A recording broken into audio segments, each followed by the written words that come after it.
નમસ્કાર દર્શક મિત્રો, હું છું રૂપલ લુણીચિયા. સંપૂર્ણ ન્યૂઝમાં આપનું સ્વાગત છે. પાલનપુર તાલુકાના માલણ ગામ નજીક શનિવારે સવારે હુન્ડાઈ વેન્યુ ગાડી અને પેસેન્જર રિક્ષા વચ્ચે અકસ્માત સર્જાયો હતો, જેમાં રિક્ષામાં સવાર દંપતી સહિત 3 વ્યક્તિઓના મોત થયા હતા, તેમજ ઇજાગ્રસ્તોને પાલનપુરની સિવિલ હોસ્પિટલમાં સારવાર અર્થે ખસેડવામાં આવ્યા હતા. આ અંગે મૃતકના ભાઈઓએ ગાડી ચાલક વિરુદ્ધ ફરિયાદ નોંધાવતા પોલીસે ફરિયાદના આધારે ગાડી ચાલકની શોધખોળ હાથ ધરી છે.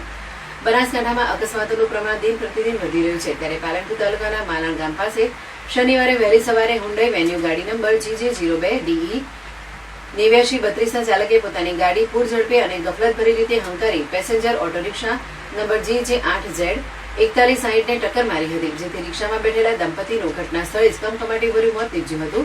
તેમજ 4 વ્યક્તિઓને ગંભીર ઇજાઓ થતા પાલનપુરની સિવિલ હોસ્પિટલમાં સારવાર અર્થે ખસેડવામાં આવ્યા હતા, જ્યાં સારવાર દરમિયાન વધુ એક વ્યક્તિનું મોત નીપજ્યું હતું, તેમજ અન્ય વ્યક્તિઓને ખાનગી હોસ્પિટલમાં વધુ સારવારથી ખસેડવામાં આવ્યા હતા. આ અંગે મૃતકના ભાઈ પ્રવીણભાઈ ગોદરભાઈ મેતિયા, રહેઠાણ માલણ, તાલુકો પાલનપુર, વેન્યુ ગાડીના ચાલક વિરુદ્ધ પાલનપુર તાલુકા પોલીસ મથકે ફરિયાદ નોંધાવતા પોલીસે ફરિયાદના આધારે ચાલકની શોધખોળ હાથ ધરી છે.